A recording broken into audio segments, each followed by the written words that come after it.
ಬಂದುಬಿಟ್ಟಿದ್ದಾರೆ ಇವತ್ತು. ಉತ್ತಮ್ ಪಾಟೀಲರು ಬೇಡಂದು ನಿಂತಿದ್ದಾರೆ. ಜೊತೆಗೆ ಸಮಾನ ಮನಸ್ಕರ ಜೊತೆಗೆ ಅವ್ರು ಗುರುತಿಸಿಕೊಂಡಾರ ಸಂಶಯ ಅವರಿಗಿದೆ. ಹೀಗಾಗಿ ಜೊಲ್ಲೆ ಅವರನ್ನು ಸೋಲಿಸಲೇಬೇಕು ಅನ್ನುವಂಥ ಮಟ್ಟಕ್ಕೆ ಅವರ ಈ ನಮ್ಮ ಏನಪ್ಪ ಅಂತಂದ್ರೆ ಪ್ರಯತ್ನ ಮಾಡಿದ್ರೆ ರಾಜೇಂದ್ರ ಪಾಟೀಲರು ಮತ್ತು ಸಮಾನ ಮನಸ್ಕರು ಅವ್ರನ್ನ ಗೆಲ್ಲಿಸಲೇಬೇಕು ಅನ್ನೋ ಆಟದಲ್ಲೇ ನಮ್ಮ ಜಾರಕಿಹೊಳಿ ಸಹೋದರು ಬಂದು ನಿಂತಿದ್ದಾರೆ. ಅಂದರೆ ಅದು ಅಷ್ಟು ಚಾಲೆಂಜಿಂಗನ. ಇವೆರಡು ಕ್ಷೇತ್ರಗಳು ಮುಖ್ಯ. ಉಳಿದ 7ರಲ್ಲಿ 5 ಏನಾದರೂ ಆಗಲಿ, ಅದು ಇವೆರಡರಲ್ಲಿ ಮಾತ್ರ ನಮ್ಗೆ ಗೆಲ್ಲಲೇಬೇಕು.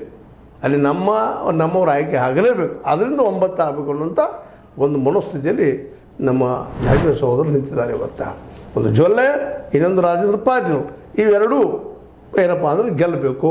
ಇಲ್ಲಿ ರಮೇಶ್ ಕತ್ತಿ ಅವರಂತೆ ಮೊದಲು ಸೋಲ್ಬೇಕು ಅನ್ನೋದು ಒಂದು ಛಲ ಅದ. ಅದು ಎಷ್ಟು ಮಟ್ಟಿಗೆ ಯಶಸ್ವಿ ನೋಡ್ಬೇಕಿಲ್ಲ. ಯಾಕಂದರೆ ಹುಕ್ಕೇರಿಯಲ್ಲಿ ನಮ್ಮ ಕತ್ತಿಯವ್ರನ್ನ ಸೋಲಿಸೋದು ಅಷ್ಟು ಸುಲಭದ ಮಾತಲ್ಲ ಅಂತೇಳಿ ಈಗಾಗಲೇ ನಾವು ನೋಡಿದ್ದೀವಿ. ಅಷ್ಟು ಅಲ್ಲಿ ಜನಪ್ರಿಯರಿದ್ದಾರೆ. ಹಾಗಂತೇಳಿ ಪೂರ್ತಿಯಾಗಿ ಅಲ್ಲಿ ಗೆಲ್ಲಲಿಕ್ಕೂ ಸಾಧ್ಯ ಇಲ್ಲ. ಯಾಕಂದರೆ ಅಲ್ಲೇ ಆಲ್ರೆಡಿ ನಮ್ಮ ಸತೀಶ್ ಅವರು ತಮ್ಮ ಅಸ್ತಿತ್ವವನ್ನು ಬೆಳೆಸ್ಕೊಳ್ಳಿಕ್ಕತ್ತಿದ್ದಾರೆ. ಒಂದಿರಲಿ.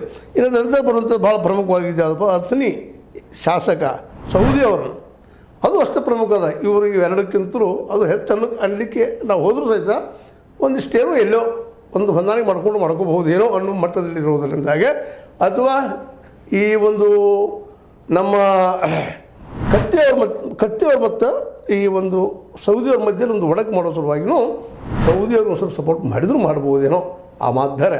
ಯಾಕೆಂದ್ರೆ ಅಲ್ಲಿ ನಿಲ್ಲಿಸೋದಿಲ್ಲ ಅಂತ ಹೇಳಿದರು ಪಾಟೀಲ್ ಜಾರಕಿಹೊಳಿ ಅವರು. ಈಗ ಅನಿವಾರ್ಯ ಕುಮಟಳ್ಳಿ ಅವರು ನಿಂತಿದ್ದಾರೆ. ಈಗ ಅದು ಸಹ ಜಿದ್ದೆ ಆಗ್ಯದ. ಅದು ಮೋಸ್ಟ್ಲಿ ಸೌದಿಯವ್ರಿಗೆ ಒಂದು ಸಲ ಆಗ್ಬೋದೇನೋ. ಎಲ್ಲೋ ಒಂದು ಮೂಲೆಯಾಗ ಸಾಫ್ಟ್ ಕಾರ್ನರ್ ಪಾಟೀಲ್ ಜಾರಕಿಹೊಳಿ ಅದ. ಆದರೆ ಸತೀಶ್ ಅವರಿಗೆ ಮತ್ತು ನಮ್ಮ ರಮೇಶ್ ಜಾರಕಿಹೊಳಿ ಅವ್ರಿಗೆ ಯಾವ್ದು ಸೋಲ್ಲಲೇಬೇಕು ಅನ್ನೋಂಥ ಒಂದು ಮನಸ್ಸು ಛಲ ಅದ. ಇನ್ನು ಇದರಿಂದ ಬರೋದು ಬೈಲಹೊಂಗಲದಲ್ಲೂ ಸಹಿತ ಶಾಸಕ ಮಾಂತೇಶ್ ದೊಡ್ಡಗೌಡರ ಮತ್ತು ಅವ್ರ ವಿರುದ್ಧ ಡಾಕ್ಟರ್ ವಿಶ್ವನಾಥ್ ಪಾಟೀಲ್ ಮೆತ್ತಿದ. ಇಲ್ಲೂ ಸಹಿತ ಜಿದ್ದೆ ಅದ. ಇವ್ರು ಹೆಚ್ಚು ಹೋಗ್ತಾರೆ ನೋಡ್ಬೇಕು. ಇವರು ಸಹಿತ ಸ್ವಲ್ಪ ವಿಶೇಷವಾಗಿ ಲಿಂಗಾಯತ ತಾಬಿಗಳು ಹೊರಗಿದ್ದಂಥವರು. ಅದರಿಂದ ಬರೋದು ರಾಮದುರ್ಗದಲ್ಲೇ ಶ್ರೀಕಾಂತ್ ಧವನ್ ವಿರುದ್ಧ ಮಲ್ಲಪ್ಪ ಯಾತ್ವಾಡರು ಇದ್ದಾರೆ. ಅಲ್ಲಿ ಯಾರ್ದಾಗಬಹುದು, ಮೋಸ್ಟ್ಲಿ ಪಟ್ಟಣಗಳು ಹಿಂಸರ್ತಾರೆ. ಆದರೆ ಮಲ್ಲಪ್ಪ ನಮ್ಮ ಮಲ್ಲನ ಈ ಯಾದವಾಡರ ಪರ ಅಲ್ಲಿ ಬ್ಯಾಟ್ ಬೀಸ್ಬೋದೇನೋ, ಅದು ನೋಡುವಂಥದ್ದು. ಇನ್ನು ಕಿತ್ತೂರಿನಲ್ಲೂ ಸಹಿತ ಅಷ್ಟು ಜಿದ್ದೆ ಅದ. ಇನಾಮದಾರ್ ಮತ್ತು ನಾನಾ ಸಾಹೇಬ್ ಪಾಟೀಲರಿಗೆ